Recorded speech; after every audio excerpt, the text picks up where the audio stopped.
Hello again, PerfBytes listeners. It's Lucifer here, giving a big shout out to my good friends Mark and James for their continued coverage of the worldwide IT disasters and outages. Love the work you guys are doing. Don't forget to send a pair of those PerfBytes shoes right after this week's edition of The News of the Damned. Can you dig it?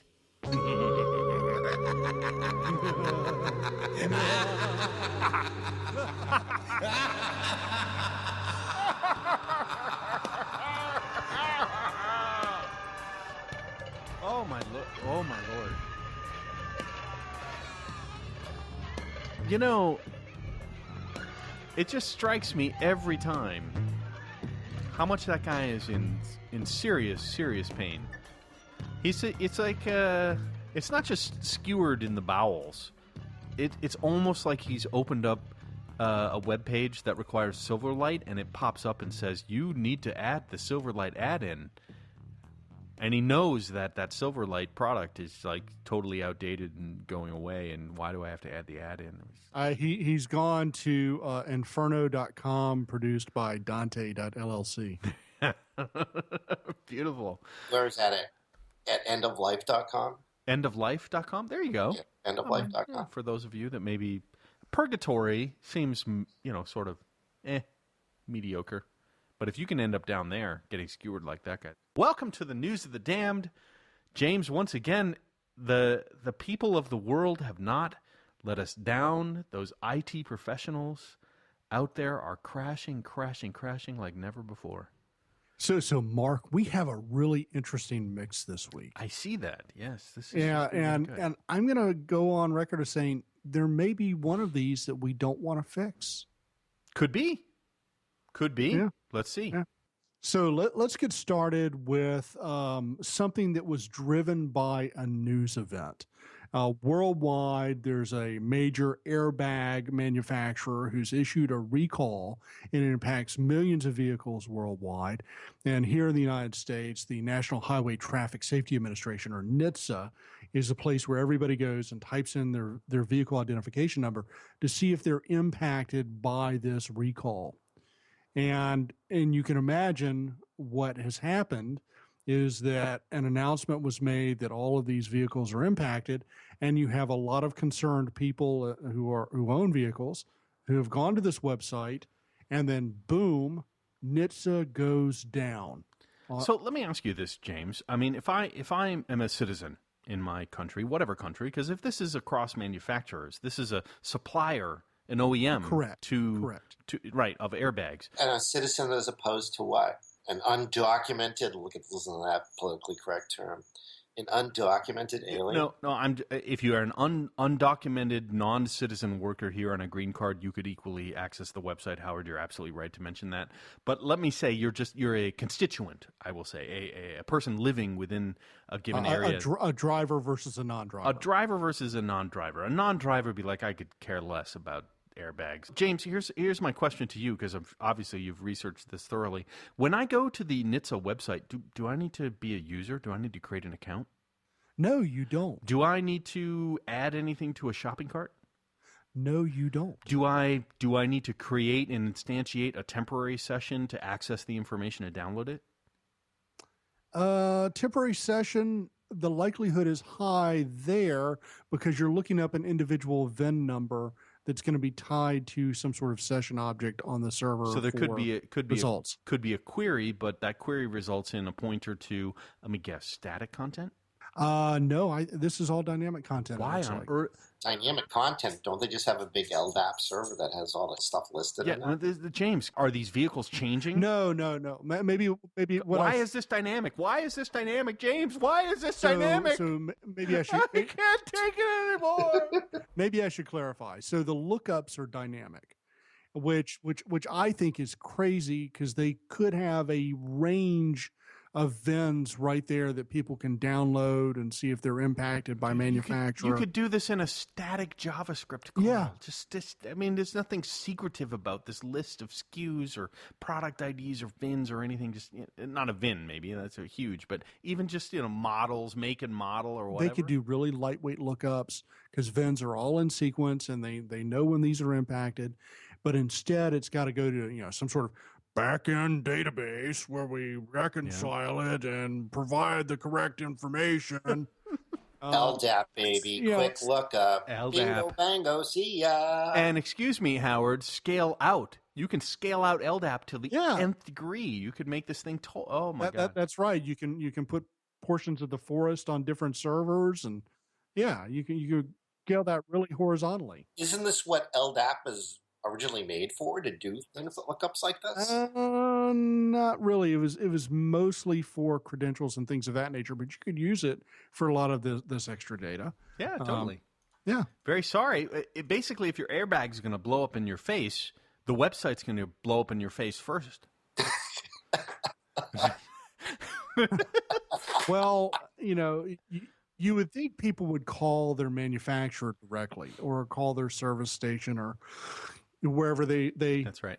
they get their recall work done, because that should be the first line of defense. These manufacturers are going to know, or they're going to be able to have that information available. Respectfully, James, I imagine that the first line of defense is that people actually send out written notices, usually via physical mail, to the fact that your vehicle has been determined to be whatever, and you need that. There are some channels where you get a recall notice that either goes to your dealer or to you directly. Absolutely. I've received a number of those, for various things, like, the chrome wears off my exhaust tip or something like that. I know, personal problem, but it happens with age. But like most people, they receive something in the mail and you're like, oh, I'm going to go to the website and figure. They probably put a URL. If for more information, go to blah, blah, blah. And they just start hammering the site. And guess what? The site goes down. Well, in this case, it was purely news cycle driven. Yeah, totally. And NHTSA said their traffic went up like 100-fold. Oh my God. From what it normally is, because you're normally getting maybe 10, 15 queries an hour, and all of a sudden it just explodes. So this is purely a sizing issue. Yeah. So did the site hit a tree and the dust off page deployed? Yeah, it would be interesting if a 503 came up like an airbag. That would be really creative, actually. Beautiful. That would be nice. Just right in your face. Your airbag may be recalled, but at least this website can stop you from crashing terribly at 100 miles. Yeah, a nice GIF that comes up. It goes poof. That's good. I like poof. That. Awesome. So very sorry. I mean, great intentions and an essential service for public safety gone awry. Satan he's loving it. Yeah, and a CDN is employed, and the Alchemy is in front of NHTSA. Nope. So that content could have been cached someplace Right. as a downloadable static document to handle the additional load. So, yeah, too bad for you. Well, it is a government website, and I'm just going to stop. I'm just not going to say anything. No, it's fine. It's right. I mean, sometimes those guys, either they don't have enough funding, or really nobody's pressuring them to really do it right. There's no competition. You have one location to go. So Oh yes. So if you've been following United States presidential politics, there's a lot of controversy and such that surrounds this individual. Yes. And now we have to credit her with a website crash. Not only does she have a pantsuit problem, but now she crashes websites. Yeah, there was the whole. Yeah, you're right. There was the whole fashion thing, but she can't compare to the Duchess of Cambridge when it comes to fashion. That is right? I mean, absolutely true. it's Absolutely. a different generation and a different kind of thing. And Hillary's thing now is she upsets people because of her ideas, her political stance, or what she's done, her behavior. I mean, she has a long history. Actually, in South Carolina yesterday, she faked a Southern accent, and if there's nothing so grating on the Southern spine as someone faking a Southern this is not accent. right. Especially someone who claimed to be a native New Yorker when she was running for her Senate seat. Or from Arkansas. I mean, Arkansas? All right. So all Hillary bashing aside, she has a lot of fanaticism around this whole Benghazi thing, and the Benghazi thing led to this really probably a lot of FOIA requests that came out to say disclose all of the communications around the event, prior to the event, et cetera, and there's a hell of an investigation happening, and so there's a lot of attention paid to the fact that the Clintons in post-presidency, through some loophole, are allowed to have their own email server in their house. Yeah. What's illegal about having your own website? I wouldn't say it's illegal, but I'd say it's sort of the State Department policy or the post-president. Because, as after you're the president, you get, you're still protected. You have Secret Service coverage as the ex-president. So you're saying that there could be some confidential documents stored on the mail server in your... Yeah, and that could be in all of our interests as citizens of the country, or Yes. that's Yes. like all right, we're going to allow you because we don't want to leave you out in the cold on HillaryClinton@gmail.com. I mean, we don't want to just throw it out there, even though the NSA is behind all of it anyway. But the idea being that Hillary disclosed actually through the State Department a bunch of emails that have been in high demand. And again, high demand sounds like a ticket website in the UK, sounds like test scores, sounds like all this stuff. Anything of high demand, boom, here you go. Here are my emails. What happened, James? Harkening back to what their behavior was when Bill was in office years ago, they used to do document dumps on Fridays before holidays. And that's exactly what happened here. There was an email dump on Friday evening before Memorial Day, or I guess for those of you overseas, it would be our Remembrance Day. And so you have all of this pent-up demand from people who like her, people who hate her, people who want to know how she colors her hair, and all of these types of things. They all go to get the email to see if they can find what hair color was used on the night of the Benghazi raids and who she talked to about it as the curlers were coming out. You know how I color my hair, James? Just for men, I would use it. I mean, come on, I got the gray hair and my goatee. My choice of hair coloring. Yeah, Crayola. Crayola. Hey, Joe Biden says that the purple ones do not taste like grape. So James, it was really the State Department website that got taken out. Yes, it was the State Department location where you could download this information from. Don't they have more? Don't they have more money than God? Don't they have to? Can't they build a better website? I mean, what is wrong with these people? Close enough for government work. Oh, jeez. And here's the crazy thing about this. It's all a package that could be in cache someplace. Oh my God, it's all static. I mean, this is not that. You don't. Yeah. Oh my God. They could have stuck it up in an Amazon location and had everybody just a link to download it from there or in Akamai or wherever. You know what they need? They need pyramid sales. If you go to like Amway or Shackley or some of these products, right, where they have a pyramid, they need a pyramid. I send it to two guys, and those two people send it to two people, and so on and so on. And wasn't that a hair conditioner commercial, hair coloring commercial? It's all about. Isn't there something like that called BitTorrent where everybody has a little piece exactly. Yeah, they could put it out as a torrent download, and it would have been really fast. Be distributed really fast. You know what's kind of interesting here? 2 in a row with CDNs. There you go. All right, let's keep going because third time's a charm, right, James? What's our third time's a charm? And this one actually kind of bothers me a little bit more than the others. So our National Taxing Authority, the Internal Revenue Service, reported a data breach earlier this week. Some 100,000 plus individuals had their tax information misappropriated and sent overseas.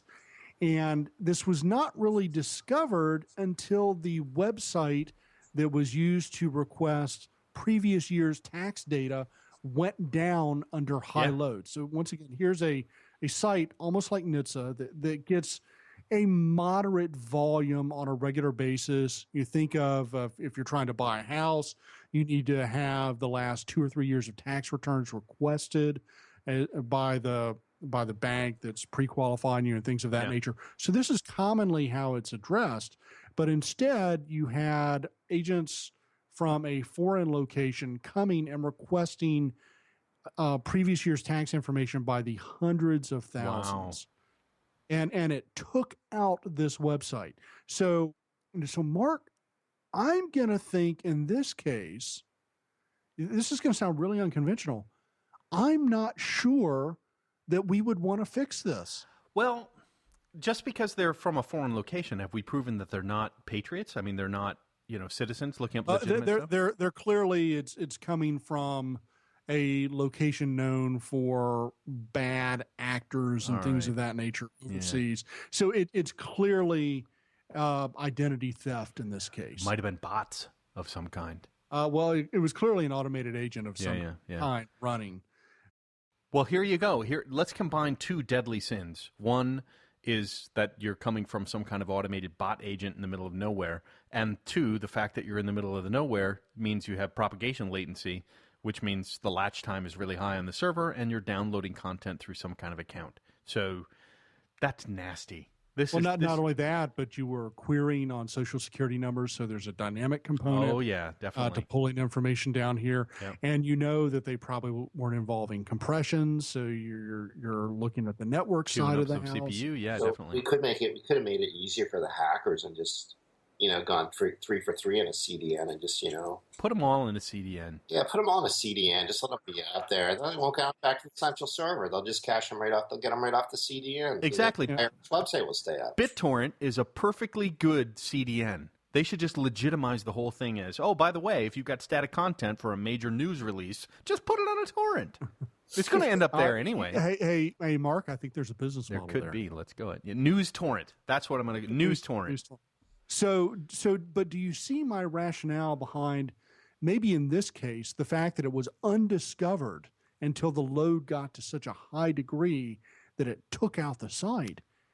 This may be a reason maybe we don't want to improve the performance of this. Yeah, because I don't really want to get an audit of something.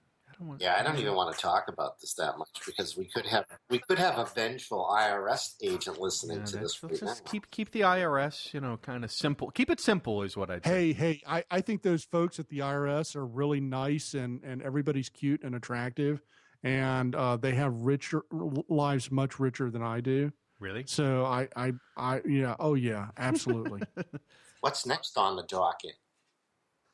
Okay, next on the docket is Lucifer's favorite. Woohoo! I've been waiting for this one, baby. Exam results. Yay! From India again. So this is like the second or third time very recently. Quote unquote, because that's just static content that they could cache into CDN, right, dude? Yeah, I mean this is the Central Board of Secondary Education, the CBSE exam, class 10 to 12 results. So high school results, secondary education results. Released results on Wednesday at 2 p.m. And, of course, what do you think happened immediately after that? Crash! Boom. Yes. The website went down. Crash, boom, bah. Yeah, exactly. I think we should actually call up some of the folks we know that speak Hindi and actually ask them, how do you say kaboom in Hindi? I think you say it the same way, but it's spelled differently. I just have to wonder. It's spelled differently. That could be. Yes. Did they do offshore testing or did they test it onshore? No, they hired a company in the U.S. to do their load testing. Is that what it was? That's right. Or did they hire a company in Vietnam because it was less expensive than in India? Howard, to be very honest with you, we all know there are really good performance testers all over the planet. And I have to say, at least 50% of the time, the thing that causes you to be on the news of the damned is that you don't do any load testing at all, anywhere. Yeah. They just didn't do it. Yeah, and let's be honest.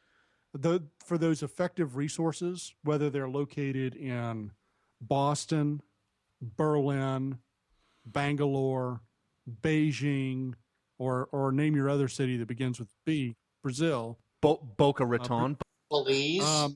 Baton Rouge, Bali. We're still going, James. Don't. We're still going. Yeah, on the bees. Boise, Idaho. See, don't forget Idaho. No, actually, they'd probably be less expensive in Boise, but everywhere else, they'd be pretty much paid the same. What about Buenos Aires? Buenos Aires? Come on. There are so many people who would get into performance testing in places that I would consider a vacation. I just want to get there. I want to take their job, even if it's like make $5 a day and live on the beach. That's what I want. If we have any listeners in Buenos Aires, let us know.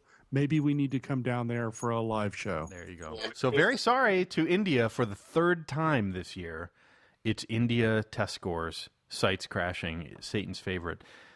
That's terrible. James, we have I don't want to say it's an honorable mention, but this is the Slashdot or Huffpo Effect is our last one here, right? Yeah, we've had the Huffpo Effect a number of times, and the most infamous example is the one that is so difficult to talk about. It is, because we burst out laughing. Hey, before you start on the Huffpo effect, we probably have a lot of new listeners here who may not know what the Huffpo effect is. Oh, that's a good point, Howard. Just quickly to describe it, the idea that there's a media site, Slashdot was a good example, or Huffpo, HuffingtonPost.com, and there's a website of sort of trendy popularity that has a very, very strong followership. What happens is they'll post a story that says, hey guys, look at this little site over here. And here's the giant Slashdot or the giant Huffington Post media site that redirects maybe tens of thousands or hundreds of thousands of people to go look at Prancercise. And because it's some funny, bizarre, viral kind of thing, it's sort of playing on the faddish popularity of some given viral type of video or something. Sadly, no site related to jackalopes has ever been downed yet. But so Huffpo, when we say the Huffpo effect or Slashdot effect, it's the idea that a more popular site than you redirected all of their listeners or their readers to your small, puny little website. We saw this, James, I think also with the ice rink site in Canada, where it was some news program said, "Oh, there's this great site that," and they shout out on the evening news, www.icerink.com, and boom, everyone goes to the website. And it's another one a few weeks ago. We had another one a few shows back too. I just don't remember what it was. Yeah. So that's the Huffpo or Slashdot. Is that if you know and a lot of times it's very innocent. Like these little sites are like, I had no idea I was going to get famous overnight and be Joanna Robach. But suddenly, boom, and you can't really fault them for not having a better website. Maybe they're running it out of their home server, or they just run it on one of the GoDaddies or something like this. But it's the idea that websites, even static content, they're not elastic by default. And, I think we're still trying to make money off of that, of elasticity as an upgrade. And I think eventually what we'll find is, to compete, ISPs or hosted providers will just make even the simplest static website. We're just going to make your website elastic by default. So if you get slashdotted with GoDaddy, you know what? Your content is already by default in the CDN and will fire up multiple instances of the web server to handle downloads. This idea that ISPs are still nickel and diming people on little, you just got one server for $10 a month kind of thing. Forget it. The idea that we need to be elastic by default has to come. That's my rant. I'm ranting right now, aren't I? It's time for a perf rant. Yeah. Elastic by default. Is that like, that means you're going to move to like Sansa-belt slacks? It could be. But in this case, the Huffpo effect affected something a little bit more near and dear than just, stupid Prancercising. Oh, do tell. Well, I don't know if it's near and dear, but it's a case study in human failure in many respects. So a church pastor was outed as engaging in homosexual activity. At the same time, this pastor was preaching against these activities from the pulpit. Yeah, I only say near and dear because it's somewhere in Minnesota. Yeah, it is St. Lutheran's Church. Because for me, I'm from Minnesota, and those weirdo pastors who maybe shouldn't have really kind of gotten into the... Maybe these are not the gentleman bachelor farmers... producing flour.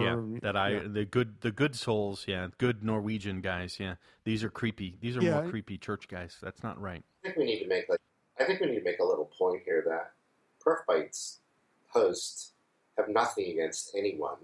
We just find this ironic. Yeah. No, you're absolutely right. And I wouldn't even say it's ironic. It's just that it doesn't, whatever becomes sensational, Howard, especially things with Slashdot, it's usually the obscure, which are usually innocuous kind of stuff that happens in the background. And in today's culture, we tend to make it more obvious, right? We tend to make, sensationalize these things. And for Huffington Post, it's like this is either totally unbelievable or look, here's an example of hypocrisy, which appeals to their audience downstream. And then, of course, all of these people go to the site, which in this case was for St. Lutheran's Church in Midland, Minnesota. And, so you have this site. Maybe it was hosted at the church itself. Who knows? And instead of their congregation coming there on a chaotic basis, now you have a significant percentage of the Huffington Post user community that's just going to overdrive the site and take it out. That's exactly and it's a negative news story because they're showcasing somebody who has a problem that they should go deal with, right? Or probably not be in a position of power dealing with the congregation in the public in that way. So it's kind of sad in that way. Kind of in the same way, I guess Joanna Rohrbach, just to say very honestly, she's a totally innocent person doing something that's actually quite helpful to other people in exercise or rehab or what they're doing. I mean, and these are innocent people that I think we sometimes sensationalize, and it can be mean. I don't like being mean. It's great that maybe Prancercise and Joanna's are making tons of money because they got the attention they did. Hey, she got to do a pistachio commercial, which is pretty really cool. That was marvelous, yeah.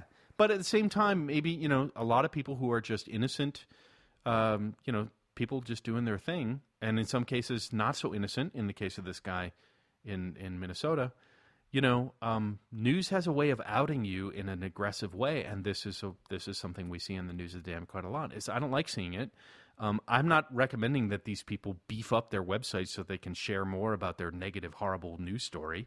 But like in Prancercise, there's nothing negative or horrible about it. I mean, it's a perfectly nice kind of thing, right? But let me finish on my rant by saying I think the onus is on Slashdot or HuffPo or whatever to actually contact those people and say, by the way, we're not going to redirect users to your site. We're going to help you by setting up an additional new site with extra resources. And you're the big news program, probably has plenty of money. HuffPost has tons of money. But don't punish these people by just saying, oh, go look at this funny website. And then it crashes and it ruins them. Take some responsibility for your actions. I think that's really what I would encourage. Do you have stats on how many times a redirect like that? Since we've been running the News of the Damned, do we have stats on how many of? No, we'll have to hire an intern to go back and review all the News of the Damned stories. So it's actually pretty common, Howard. And I put the stories in this order for the following reason. So we have a news event which takes out NHTSA, totally uncontrolled by them. And then at the bottom, we also have another news event from the Huffington Post. Someone outed this minister that also takes out a website. Yeah. And both of those are kind of uncontrolled events from the target of the load. So there needs to be at least a standardized mechanism or a standardized policy on the part of these websites that if they receive so much load, maybe they start cutting off the sessions and just say, hey, we can't take any more, and we're going to put up a 503, or we're going to say we're going to redirect you someplace else.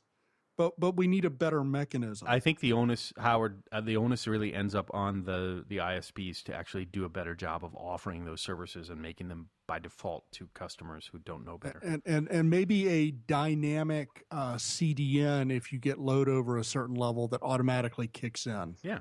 But you think of all the millions and millions. You think of all the, probably right when I say millions of little sites out there.